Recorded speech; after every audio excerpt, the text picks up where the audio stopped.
Hello everyone, I'm Shine and you are watching Civil Engineering Tips channel. This is the 11th tutorial of Shear Wall Design in ETABS playlist. In this tutorial, we are going to apply soil pressure on basement walls. So without further ado, let's dive into the main tutorial.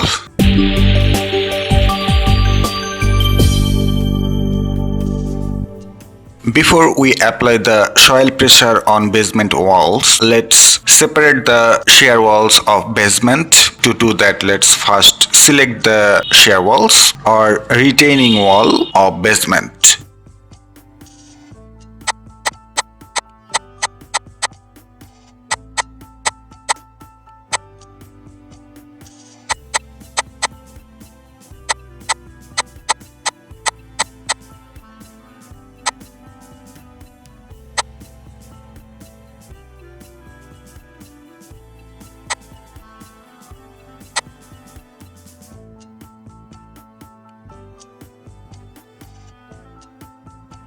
When the selection is complete, let's give a right click and click on Show Selected Objects Only, and the retaining walls or shear walls of basement will appear. Now we will try to apply soil pressure on these shear walls. We can see that there are two levels of retaining walls here. This is one level and this is another level, and this bottom level will be under soil, so the soil pressure will be applied on this retaining wall only. But before applying the soil pressure, we have to know the height of this level. For that, we'll give a right click and click on Add or Modify Grids and go to Modify or Show Story Data. And if we go to this basement one, it is 6.5 feet. Let's click on OK and click on OK option. Now we have to apply soil pressure on these basement shear walls, but before that we have to create a new load pattern which will be soil pressure, and to create that I will click on Define option and click on Load Patterns and give the name of the load pattern as soil pressure and choose the type as Other and click on this Add New Load option and click on OK.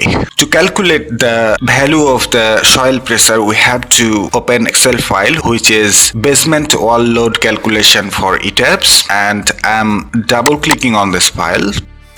This Excel file will help you to apply soil pressure for two basements also, but in this case we have only one shear wall for basement and its height is 6.5 feet, and here it will be wall 1 and we will ignore the wall 2 option. Let's go to height of wall 1 H1. I am giving here as 6.5 feet, and the total height of wall 1 plus wall 2, it will be 6.5 feet too, and the density of the soil gamma, it will be 120 pound per feet cube. You can choose other density from this table, but the typical use of density of soil is 120 pound per feet cube. The next option is angle of friction and it is 30 degree. If it is different, then go to soil test report and find the angle of friction and input there. This cell calculates the coefficient of active earth pressure Ka. The value of it is 0.33. In this case, we're considering wall 1 only because in our building there is only one shear wall of basement where soil pressure will be applied,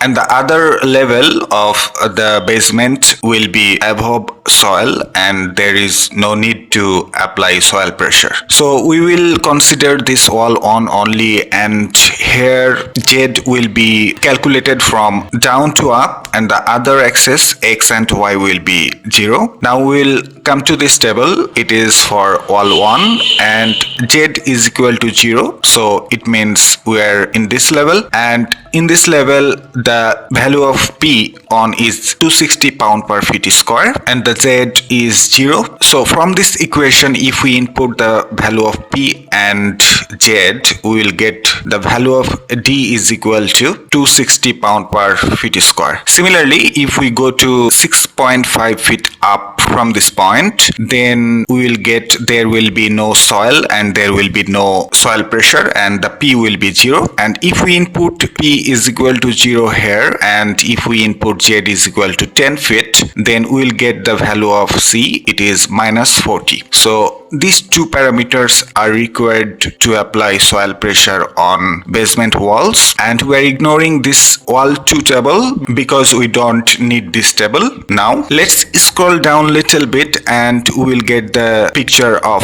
ETABS, and here the load pattern name will be soil pressure and the direction will be local 3, and these two parameters will be input, and if we click on OK, then the soil pressure will be applied on our basement walls. So the value of D is 260 and the value of C is minus 40. Let's select the shear walls. Those are to be applied soil pressure. I'm selecting them one by one.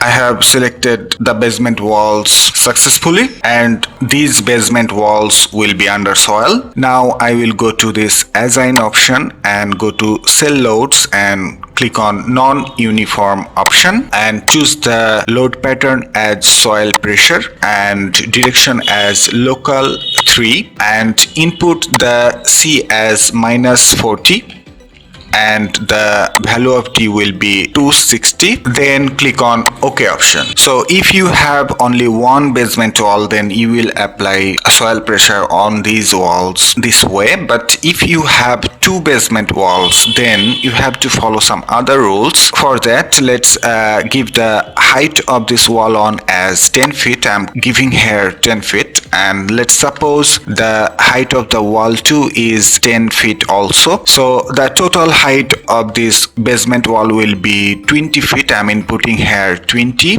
and pressing enter, and the density will be the same. Let's assume that angle of friction is 30 degree and we will get the value of Ka, and at the same time we will get the value of loads here. In this level the value of load will be 400 pound per feet square, and in this level the value of P will be 800 pound per feet square. For C and D we will come to this table, and when Z is equal to 0 for all 1, so here it is all 1 and Z will be calculated from this bottom line. Let's consider here the Z is equal to 0 and P is 400 pound per feet square. If we input these values here, we will get D as 400 and similarly we will get C as minus 40. If we consider wall 2, then here it will be 0 for Z and here the P will be 800 pound per feet square, and from these two values we will get D, and when Z is equal to 10 feet from this bottom point, then we will come to this level and here the value of P is equal to 400 pound per feet square. So if we input this Z is equal to 10 and P is equal to 400, then we will get value of C as minus 40. So this way you can apply soil pressure on two basement walls.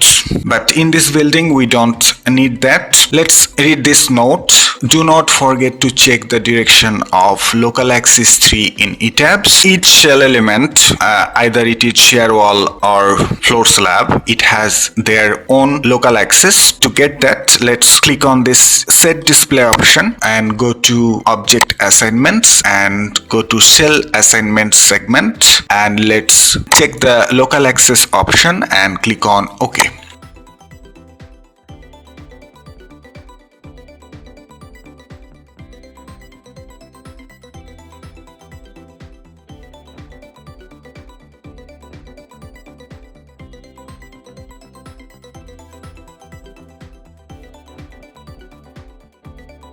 Here we can see the blue axis is local axis 3 and we have to correct them. The direction of local axis 3 is outward for this basement wall, which is wrong because soil pressure will be applied from outside to inside. So this direction is wrong and it will be invert, means it will be inward. So let's select them.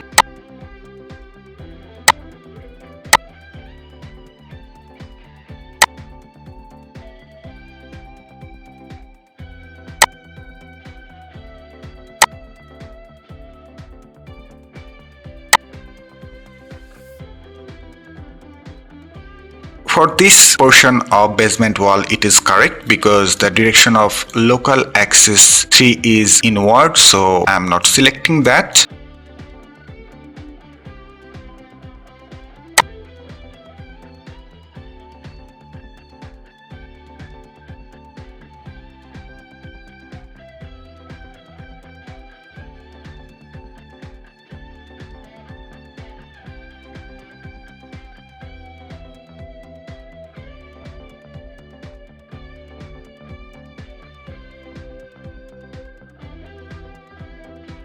So I have selected the wrong directions successfully, and now I will go to this edit option and hold the cursor on edit shells and click on this reverse wall local 3 axis, and the direction will be changed for those walls.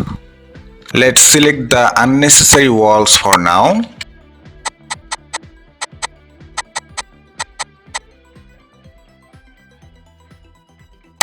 So now we can see the direction clearly, that soil pressure is being applied from outside to inside, and we can see the direction of blue axis, which is local axis 3, and it is perfectly correct.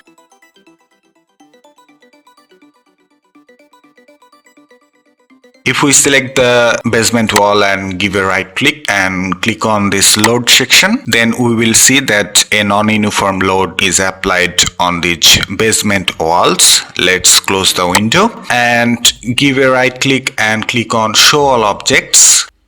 Now we'll go to the set display option and click on object assignments and go to shell assignments and uncheck this local axis and click on OK option. Now I will go for run analysis. I am clicking on this run analysis button.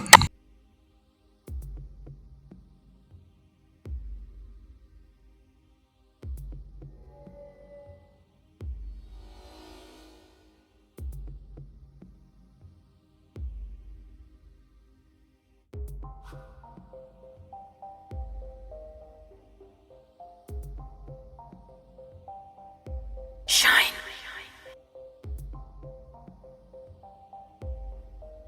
Now let's go to this show deformed shape option and choose the load pattern as soil pressure and click on OK option. So from here we can see that our shear walls of basement is being deflected for that soil pressure, and it is perfectly correct.